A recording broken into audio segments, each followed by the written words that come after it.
what is high performance to you? I actually had to think about this, and I think it's quite a hard question to answer. But I came up with, I think it's a lifestyle. You're always just sort of working on how you can get better on the pitch, whether it's nutrition, sleep, making choices, whether you want to go on that night out or whether you get a good night's sleep, so you can be good for the next day. And also just being consistent with that, because it's the little things that in the end will make a difference. We always talk about the 1%ers, and it's whether you can go that extra bit to beat your player, whether you've had a good night's sleep or you've been eating well. I think it's more a lifestyle sort of thing that you have to make a choice on. And those 1%ers, because I guess across a lot of sports, was it around 10 years? Oh no, probably further. Clive Woodward, when he was doing England rugby during the World Cup, he talked about the 1%ers, and if you add up all the 1%ers, it makes a big difference. For you, are those 1%ers quite hard, and what are those 1%ers in your kind of GB hockey world? Well, we had a meeting last week to actually define them, because at the time we were like, the coach was like, the 1%ers, and we were like, we don't actually know what these are. But as a forward, it's diving at the back post, it's putting your body on the line. I also fly at corners, so if it has to hit me, it can't go in the goal, it's going to hit my body instead. I reckon putting your body on the line, beating your player, that sort of thing, and making sure you're winning those 1v1 battles on the pitch. And do you therefore, let's say at GB, because obviously hockey's changed dramatically from when I last played it in 2000. I was a sweeper and it was 1-3-3-3. You played for, was it 70 minutes? Yeah. There was no substitutions. Corners on free hits were stopped. The person who could hit the hardest came up from the back and hit as hard as they could. Obviously, hockey has evolved, fortunately, dramatically since then. Now you're in that high-performance environment of GB hockey. You're one big squad, and obviously you're a team. But do the forwards now work separately to the midfielders, to the defenders? Is the fitness training different? Is the skill sets that you're practicing different, or is it still just everyone doing the same thing? So a good example is today. So we had a 2-hour session this morning.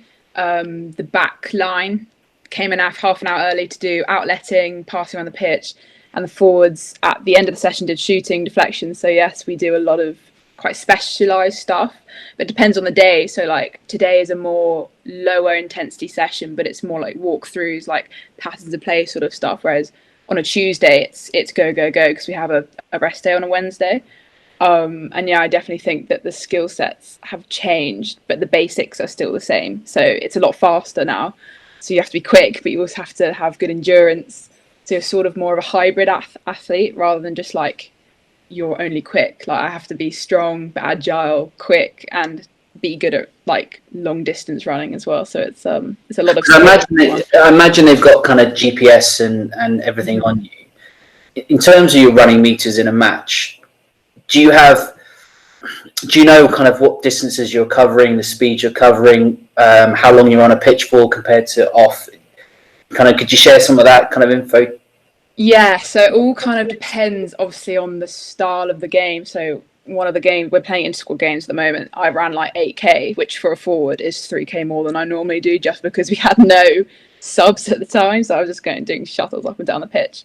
But normally it's around 5K. We also do high-speed running stats, which I'm not so familiar with, but it's like you want to be doing like about 1K of that. There's so much data. Our S&C guy sends it all out, and it's all these funky graphs and stuff, which honestly I don't understand most of. But yeah, around 5K would be good, and then probably about 30 minutes as a forward, because you're normally doing, it sounds crazy, but you're on the pitch 3 minutes and then you're off again because it's that quick.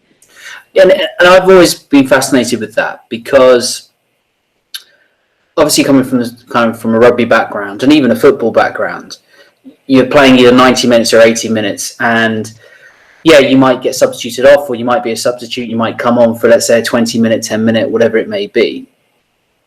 How hard is it psychologically or are you just used to it now, to being kind of go for 3 minutes, then off, to actually get into a game? So It is hard psychologically sometimes, because you could get to half time and not have touched the ball, but then we always speak about what you could be doing off the ball. So whether it's running hard, it's pressing, it's jumping back, defending, you can always do something off the ball, which I find quite hard, because I like to carry the ball and I like to shoot and score goals. And so that's always been a struggle, as I used to base my game off whether I'd eliminated and score goals, which at this level you're not going to do every single game. Sometimes I go through a game and get 2 touches on the ball.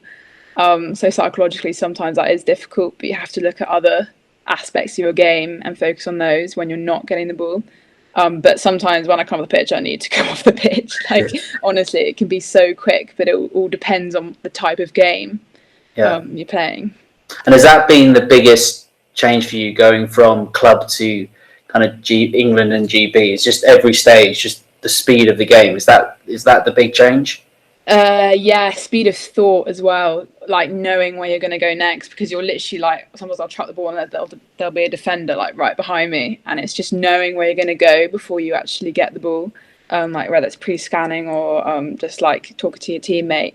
It's also, it's speed of play, but also massively speed of thought. So how do you do that then? Is that through training? Is that through, do you know, for example, when I used to play, it was kind of always, I tried to commentate basically when I was playing. So kind of as I was running to, let's say, a ruck or a breakdown, I'd be kind of talking the whole time, head on a swivel, looking kind of different little checkpoints. So I used to get into a bit of a habit of always looking around. And I read recently about Heung-min Son. I'm a Spurs fan. So you got to go with me sometimes. But Heung-min Son, he's got this situation when he was younger that his dad used to teach him about looking before he received the pass. So even in training, and you see it, you kind of see him receiving it, even in a drill, he'll turn his head to his left, to his right before he receives the ball, even if it's just a warm-up exercise. Are you consciously thinking about it the whole time now? Or is it something that just has come natural to you? Because I'm sure there's lots of players who are probably thinking, well, how do I play at that speed? How do I know what I'm going to do next? Yeah, sometimes it's something I found quite hard, because I find it hard to be looking everywhere, because it can change. You watch the video and there'll be like an open pass and it'll just like close within 2 seconds. So it's something I found quite difficult, and it's still a big work on for me. But yeah, definitely just having it in the back of your mind. We call it rubbernecking, just like literally always going like that. But yeah, it's still a big work on for me, because I'm still sort of getting used to the speed of the game. I've only been in the programme like nearly 2 years now. Some girls have been in for like nearly 10. So I'm still getting like used to it, if that makes sense. Yeah. And when you then go back to play club with like Loughborough students, is the Premier standard, is the speed of it noticeably slower? It's hard. I wouldn't say it's noticeably slower, but there's more space on the pitch. Like the ball speed, I say, would be pretty similar, but it's the amount of time that you have to get your head up. Whereas in an international game, you probably have a defender right there, so you can't get your head up to make that pass. So yeah, it is a step down, but in different ways, I suppose. And then what about kind of, let's talk kind of physical conditioning in terms of high performance. So we talk about kind of your coaches are talking about the 1%ers, and then you talked about kind of 5K, probably max running speed for like a K, 3 minutes on, 3 minutes off. If you could think back to when you were at school, or that kind of 17, 18-year-old period, conditioning wise, how have you found it? How have you handled it? What kind of things are you doing now to make yourself physically fit enough to play at this level? Well, so when I was 17, 18, my mindset has completely shifted. So now, so over the Christmas block, for example, we had 4 weeks, and it was all, we ran 5 times a week. We were gymming 2 to 3 times a week, and I would never miss a session. My mum would be like, "Why are you doing another session today?" And I was like, "Because it's in our timetable. I need to do it, because they will know whether I've done it or not, because I have fitness testing as soon as we get back. And for me, mentally, I need to know that I've done all those sessions to put myself in the best possible shape."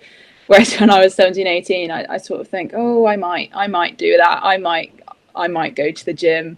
It wasn't a priority for me. Whereas now it's my life. It's my job. And as hard as it is, it's what you've got to do. But obviously when I was 17, 18, I was also doing other sports. So in the summertime, I was doing athletics and running with the boys. around the track doing 400 meters, which was so good for my fitness. And Yeah. going to Europeans that year, I was pretty fit, even though I hadn't actually played that much hockey because of A levels. But it's just a shift in mindset, I would say, which has changed massively. Because it is a big thing, isn't it? That I talk to kind of lots of athletes, but it's amazing actually that shift when it suddenly does become, let's say, your job or your professional, the thing that you've decided, you know what, I am dedicating myself to it. People will say, like, why are you doing that? Why are you going on a run on Christmas Day? Why are you doing this? Why are you doing that? But actually, that's what you've decided is the dedication, and that motivation is really big. It's quite interesting you talking about there about summer term and athletics and that 400 meters.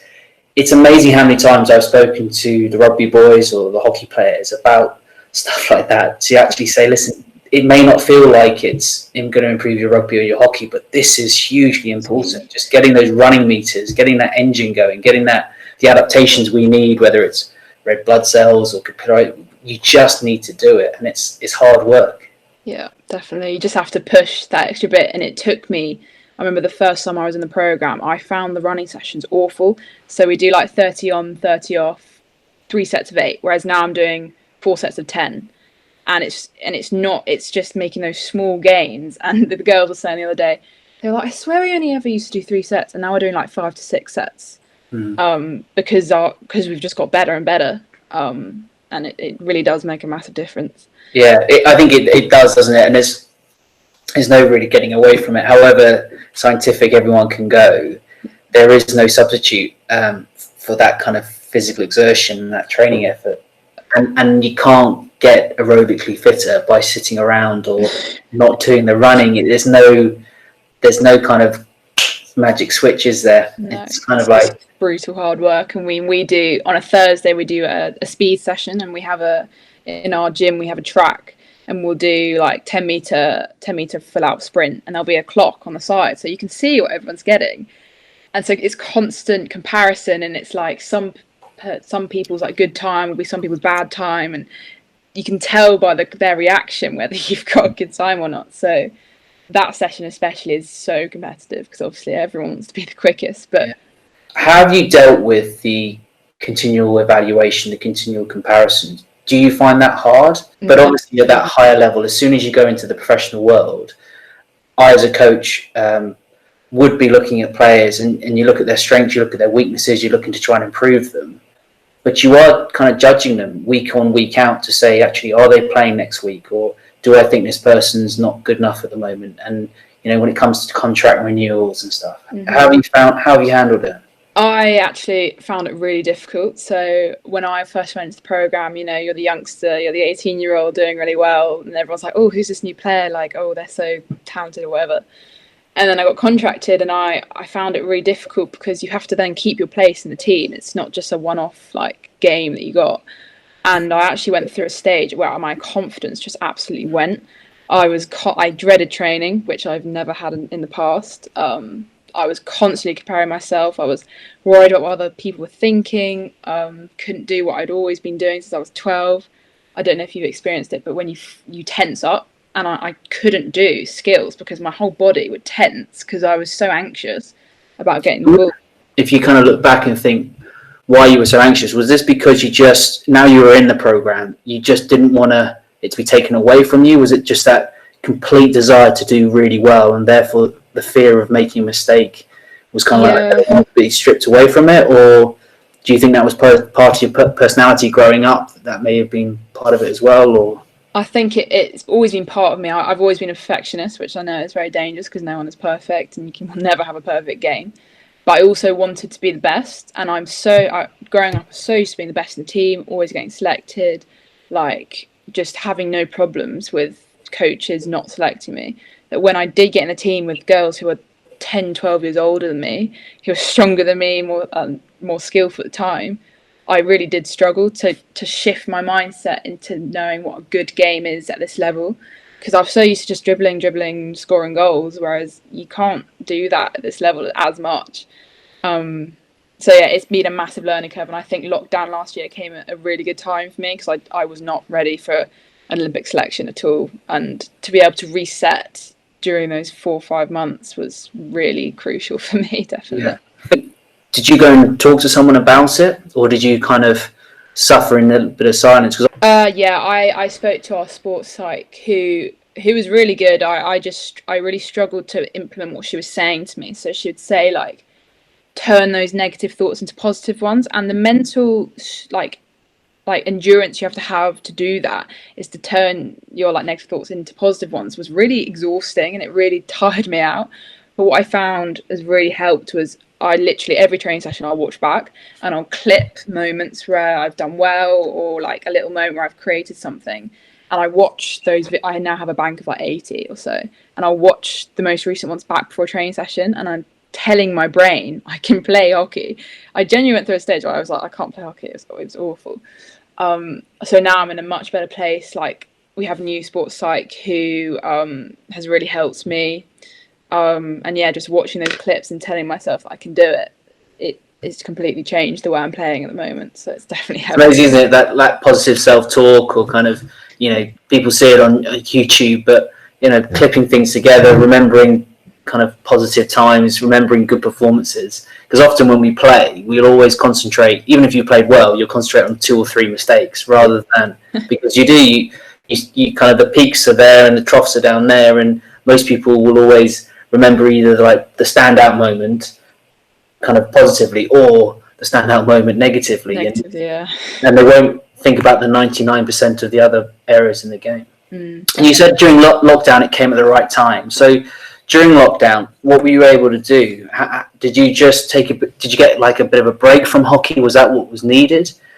Yeah, I mean, that I just needed to step away from it, because obviously, like, I've been doing junioring and stuff since I was 14. I had never really had a break from international / club stuff, and so to be able to step back and then realise I actually missed it was massive for me. And also just spend time with my family.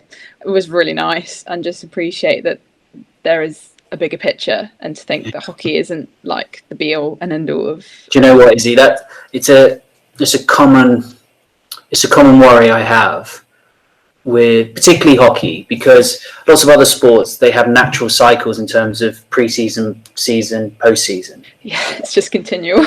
but hockey does it. It's really interesting that there are certain things within hockey that are very unique to hockey compared to most other sports. And one of the big ones is the fact that hockey does feel like it's a kind of 365-day-a-year sport. That there's always the next hockey thing, the next thing that's kind of gone out into a season. And I'm always worried about that burnout for people, to get to that point in which you kind of go 13, 14, 15, you love it, you just want to play all the time. 16, 17, 18, other things start coming to your life, and obviously you still want hockey to be going, but you're starting to think about GCSEs and A-levels and unis. But yeah, there's definitely an element to it that I'm always a bit worried about, kind of any sports person going from kind of 15, 16, 17, 18, 19, not actually having a break and having a chance to go, do I really enjoy this because I enjoy it, or do I enjoy it because I'm good at it, or do I just do it because everyone expects me to do it because I'm just good? Is that how that break kind of just gave you that natural?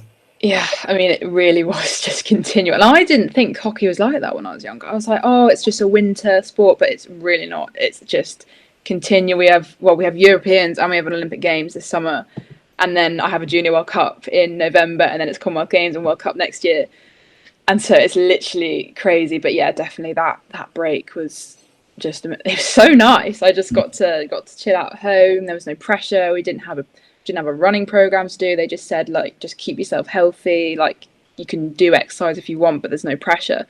And so all that pressure of like Olympic selection was just gone. And it was really weird. So when the day came when Olympic selection was meant to be, it really was a strange feeling. But I think this year has been so good for me to be able to reset.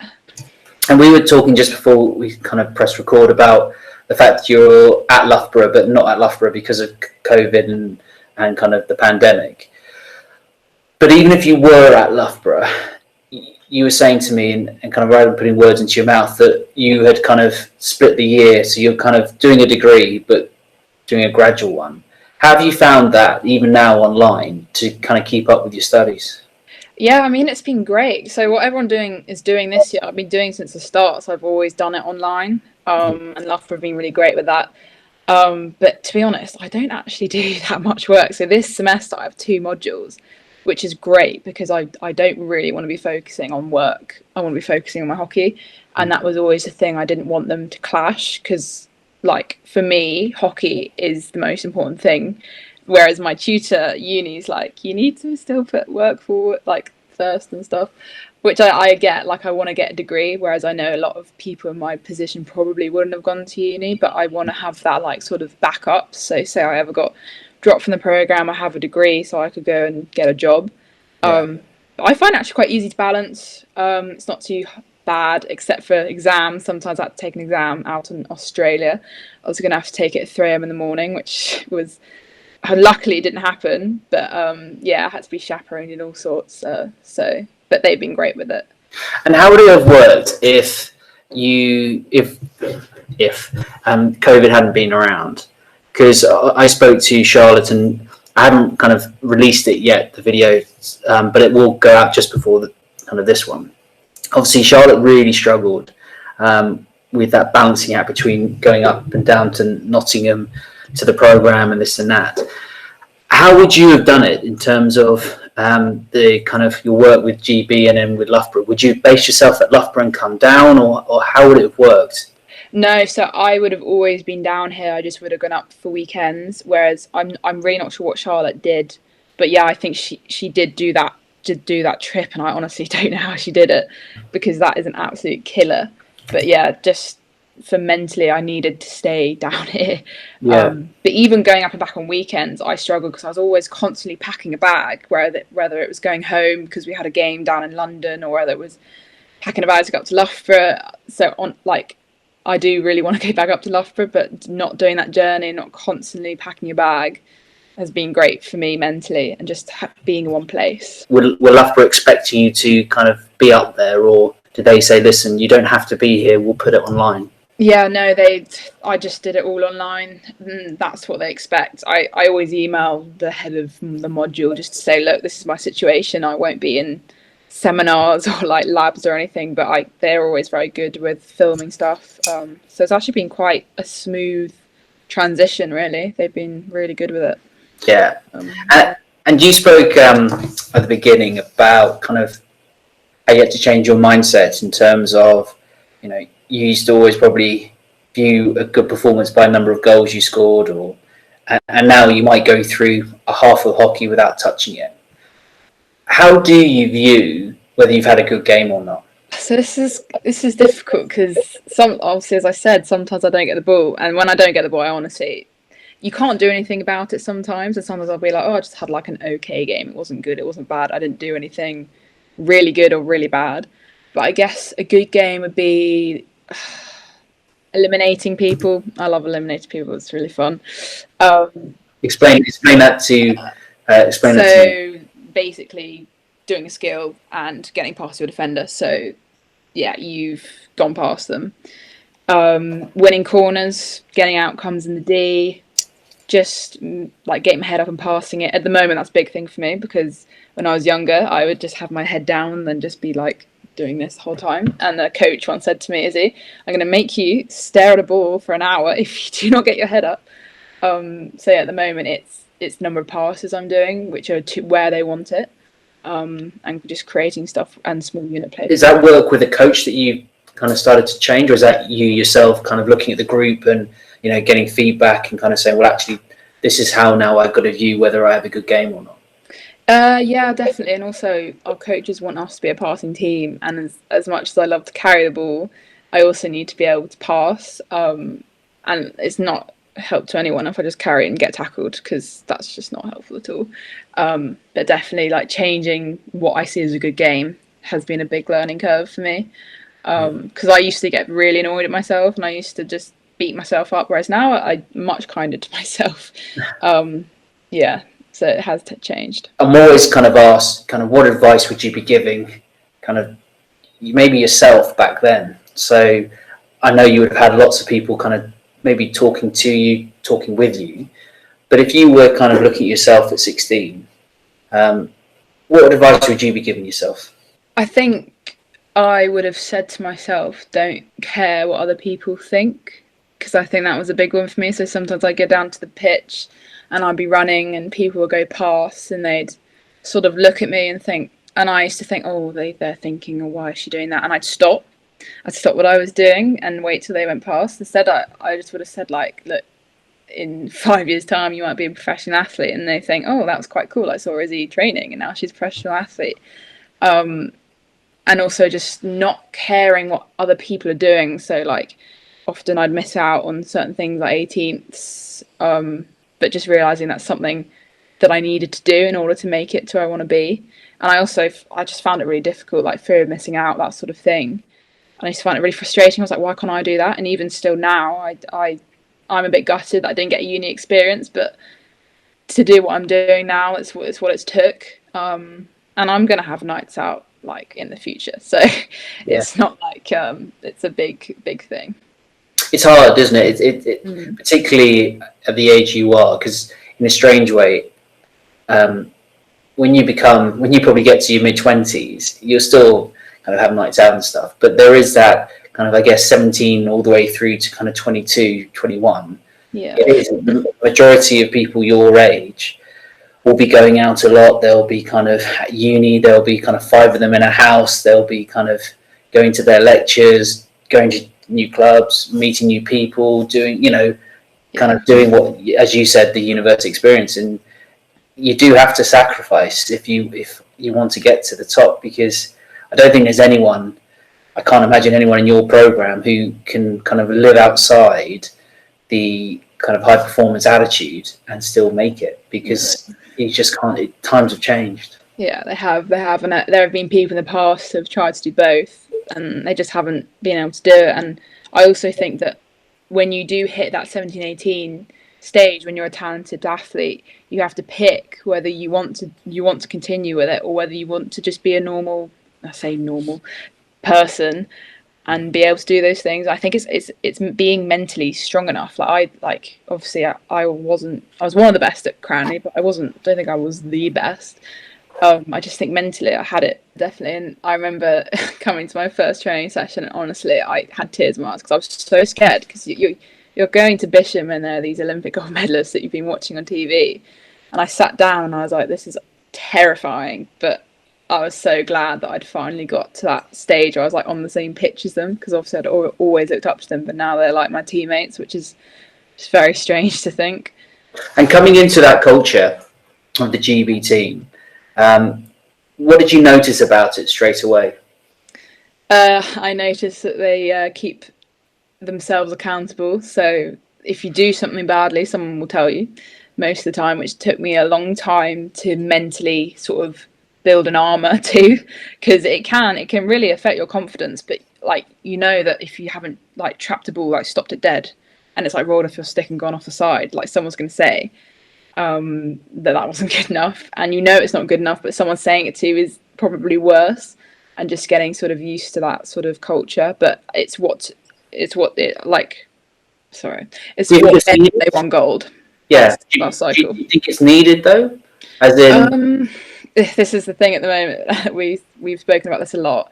It's the balance between trying to make yourselves better and making other people better, but also like being a nice environment for people to be able to try things and to be experimental.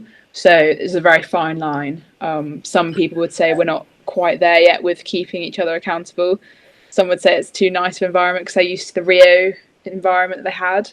You want it to be happy. You want it to be full of encouragement and people to feel like they have the confidence from a coach to go and express themselves and kind of go and really enjoy what it is you do, because someone like yourself is training every day, you're dedicating your life to it, you're sacrificing aspects of your kind of social life or other aspects of it to do what you do. But high performance is hard, and so therefore at times it needs to be kind of told that that maybe not quite good enough. It's a challenging one from a coach's perspective, but also as a players to get that balance right. Definitely, it's a big work on. And when I first came in, I was quite shocked but now it's just like a norm. And like, so today, like, it was more of an experimental session, whereas tomorrow is more like a performance session. Like, the coach will say, this is a performance session, this is a sort of experimental, so you kind of know sort of like gist of the session instead of just going in blind. And what traits have you picked up from kind of the experienced players, or even players your own age, coming into it? When you look at them now, or kind of if someone said to you, you know, what are these people like? Have you picked up certain traits to these kind of high performance athletes? You're going, yeah, that's what's making them so good. Yeah, I mean, it's funny because in a team you have so many different personalities. Like, I'm more of a quiet person, whereas you have some very extroverted people. You have some very serious people. It's a whole array of personality. So I'd say it's quite hard. I say I take probably the more serious route through looking. I never appreciated video before, and my friend Giselle watches it like continually, and it's helped me massively. So I guess that's something I've taken. Also, just having confidence. There are some people on our team who just believe in themselves, and I can see that on the pitch, and just thinking if they have that, I can have that as well. Yeah. But yeah, it's a whole array of personality, which is great. I really love. It's like a big family, really.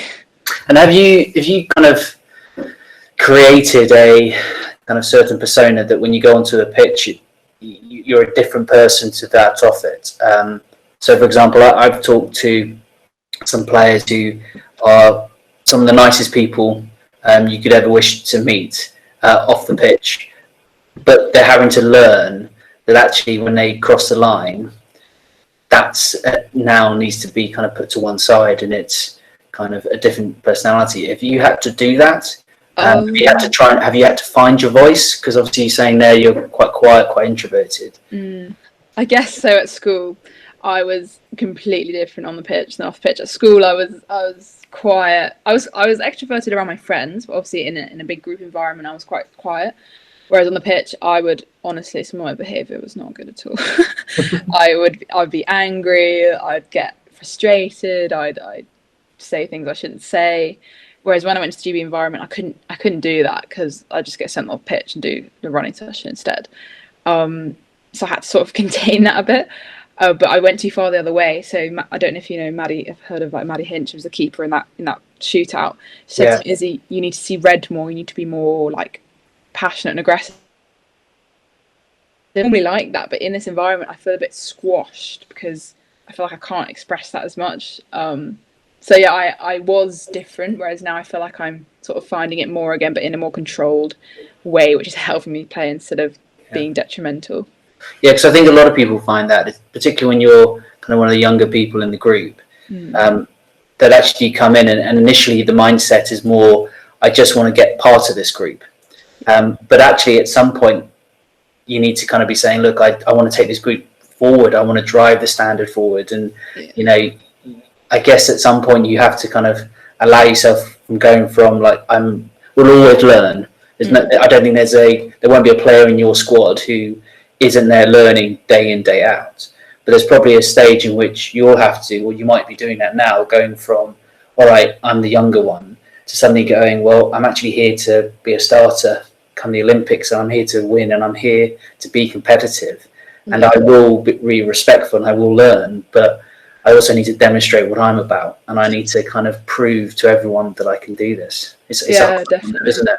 I mean, when I was a youngster, like when I was 14 in the under 16 team, I just thought, oh, I'm a youngster, like, doesn't matter if I don't get picked, like, and I didn't get picked for anything except for like two things. I remember my parents saying, like, just because you're young doesn't mean you can't get picked, which is something I've always had in me now. Like, I am the youngest in the squad currently, but I don't think, oh, just because I'm the youngest I won't get picked. Like, I can still challenge for positions and stuff like that. Yeah, no, it's tricky. I won't name him for embarrassment, but he was speaking to me about, you know, even in training, he didn't feel like he could tell some other people what to do, because even though he was a contracted player, he was like, well, you know, why should they listen to me? And it was actually, well, because what you're saying is the right thing, and actually they need to learn as well. And unless you find your voice, you'll always kind of feel that maybe your true ability is not being shown, because you're not explaining to people what you need as well. Yeah, which has been a massive thing for me as well. I remember when there have been certain times where I should have had a go at people, but I just, because I'm the youngest and the people there that have been there for ages, I just don't feel like I can tell them things. Whereas now I'm getting better at doing that, but that's also something which has been quite difficult, because I don't like to tell someone older than me that they're not doing that right, because they'll be like, oh, why is Izzy saying that? She's been in here for like 2 years. But I think that's in truth what a high performance program is, though, is actually the players kind of leading it and telling each other and improving each other and demanding as they're doing, isn't it? Yeah, because it can't always be driven by the coach, because sometimes the coach will have a bad day. Like, everyone has their bad days, and that's when the players need to step up and take control of the situation, because it's not always the coach going to be like, stop the practice and be like, this isn't good enough. A lot of the time it will be the players. And how like, if you've broken up with your boyfriend, we can cut this, but how have you found balancing relationships outside of hockey? Because obviously in all sports, there are sacrifices to be made, and sport generally is quite a selfish thing. And I mean that in the nicest sense, is that particularly professional sport, whether it's training sessions at night, whether it's early mornings, whether it's the weekend playing matches, like you said, packing your bag and going here, there and everywhere, it's tough. And you hear us a lot about kind of people's partners, and they struggle with it, and kind of it's hard for an athlete themselves. How have you found it? Well, like, we are still together, so I actually met him at Cranleigh. I can keep this in then. Yeah, so we actually met at Cranleigh, so he knew me before this all happened, and he's honestly been amazing. Like, I haven't seen him since like New Year's Eve, but like, it's been okay. Like, it hasn't been as hard as I thought it would be. And he's always at my games. Like, he's my biggest supporter, as well as my family and my mum. But there's never been a time where he's been like, why are you doing this? Because he knows why I'm doing it. He knows I want to go to Olympic Games at the end of the day. So even when it was like our 3-year anniversary and I had to go and do some Loughborough training, he understood. So there's never been any like anger from him. Whereas in the past, I was with someone at school and they didn't understand, and I couldn't be with someone who didn't understand as selfish as it is. Yeah. I also think it's very important for your partner to have something else. So Seb's doing engineering at Loughborough, and that is his passion. That, like, he loves planes, he's a pilot and stuff. So I also think that's a big. If you could give an example to people about, let's say, a running session that you were doing. So I'm always reminding pupils of kind of when you're at school you're at a certain level, but as soon as you step out of school you're probably right down at the bottom rung. Yeah. Just an indication, you were talking about kind of going from these to do 3 reps. Now they're doing kind of 5 to 8. Talk me through that as a running session. So over Christmas we had a running session priority. So my first priority was a 10 seconds on, 10 seconds off session, 16 reps and 6 sets of that. And it was always a shuttle, so it always had a turn in it, which makes it harder because you have to decelerate and then accelerate again. My second priority was... did they give you a certain distance you had to try and cover? Yeah, so it aligns with the test, with our 30-15 test. So if you're aiming for 20.5, you'll have to be hitting a certain distance in those sessions. And then the other one, which was, it sounds really easy, but it's really disgusting. So 30 seconds on, 4 minutes off, times 8. And it was full pelt, 30 seconds. Oh my gosh. I was like, it's going to be so easy. And I got there and I was like, I cannot walk. And I guess, is there a turn in there as well? Is it like out to the halfway line and back? Yeah. Well, I first did it 200 meters full out. I honestly died. I got to like 180 meters and my legs just gave out. Yeah. But then I did a 90 meter shuttle, which was better. But honestly, my calves, I had to like walk on the sole of my foot. Yeah. Awful. But those 2 were the ones I did over Christmas mainly. You obviously spoke a bit earlier about kind of anxiety. I don't know if anxiety is the right word, but like a loss of confidence is probably a better term. Do you have like certain phrases or certain words now that you use to kind of, to not give yourself confidence again, but like you said, positive self-talk and stuff. Do you have certain catchphrases or certain things you say to yourself now? It's more I can. it's never. I always just question. I say, what if this happens? Well, I can't do this. Sort of negative words where it's always I can do this. I can do that. And I'll normally have like an aim for the session where I like to focus on one area, and then I'll evaluate that at the end. And is that an internal aim? Have you set that aim? Yeah, that's really interesting because I'm really passionate about that. There's no point training unless you're going to get better. Yeah, and it doesn't mean you physically always have to kind of get to a point where you're exhausted, but you either have to be improving your skill, understanding of a game, your physical condition. There has to be some reason to train, otherwise there's no point. So there has to be an aim. And I think particularly with younger players across all sports, very few people actually give themselves an aim because they either rely on the coach to say, this is what we're going to work on. But I think you're right, that individual focus of, even if the coach's session or whatever session this is today is this, I want to make sure that this is something that I aim for, whether it's for you kind of looking around before you receive a ball. I'm going to make sure every time I receive it, I am looking around my shoulders. Yeah. What kind of aims? Yeah. What kind of aims do you set yourself? So I'll say to myself, we had a game on Saturday, and I have this not journal, it's more of a diary where I just plan my whole week. And so underneath that I've written, focus on trap, have confidence in past performance, and goals will come. So like I find the act of writing it down, it holds me more accountable. Whereas if I go to a pitch session and I think of it in my head, it's not on paper, so it's not as, I can't hold myself as accountable, if that makes sense. But yeah, normally every session I'll today was use your skills, have confidence in taking people on, whether it works or not, just do it. Because in the past I've completely lost that confidence to use my skills, which was my super strength in the past. So yeah, it's always different for every session mostly. It's interesting you use that journal. I used to use a scrap piece of paper, to kind of put on not on the peg, but I used to use that out of your kit bag. And I used to always, because I used to, like I said, struggle with anxiety before a match. I would always kind of look at it, or kind of little catchphrase or little words, kind of when I was really struggling or really nervous, putting as a reference point. And yeah, definitely, it's definitely helped me massively. Which I always thought, making goals, doing setting your goals, that doesn't work. Because when I was younger, I'd never do it. Whereas it's definitely given me something to focus on in a session instead of just we call it just flowing, just sort of turning up and just playing instead of having a purpose. No, I think that's it's amazing as well how often, if it focuses your mind, you start focusing on the aim or the target that you set, rather than potentially the lack of confidence or the size of the crowd, how big a match it is. If actually you focus on the one thing, it was interesting with a baseballer was, I know in England and Great Britain we don't kind of follow baseball very well, and he was a batter, and he was talking about the fact that you go out there's 20,000 people all screaming, shouting, there's all these other things you could pay attention to, and he wrote on his glove just the ball.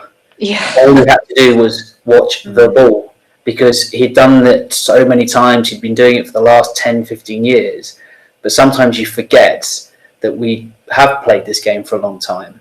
And actually, if you break it down, focus on the ball, or focus on that small skill, a bit like you controlling or trapping the ball. Owns it all in, and you therefore all the white noise around you kind of can disintegrate away. Yeah, definitely. Have you enjoyed it, or is it still? Do you enjoy it, or are you still at that age where, because you're competing and challenging yourself the whole time, that 1 minute you love it, the next minute you dislike it, or is it generally speaking kind of all enjoyment? Mostly I'd say 90% enjoyment, which is taking me a long time to get to. I was talking to my housemate and I was I went through a phase that I just didn't like it, and I was why am I doing this if I don't enjoy it? Whereas now, when I come back from training, I'm this is so cool. I get to live in a nice house and literally travel 5 minutes down the road. And yeah, I do feel very lucky to be able to do what I do, because I'm doing what I love at the end of the day. And in hindsight, or let's say in the future, what would you do now if that confidence started to kind of go again? Do you have have you started to put an action plan ahead of that, or? I haven't. No, I think what I would do is look back at past performances, because that has been crucial to gaining my confidence again. Because I look back at myself playing, and I sometimes don't feel like it's me, because I'm like, oh, that was actually really good. So I think looking back at past performances, but last year, honestly, I don't know really what I would have done, because I wasn't using video, and I didn't even know that it would help me. And I think I was just I was genuinely in a spiral. I didn't know what to do, didn't know how to help myself. It was an absolute nightmare. But yeah, I think just looking back at and thinking like what I've achieved and stuff like that will definitely help in the future. Hey yourself, Izzy. Thank you very much. No worries. Bye. Bye bye.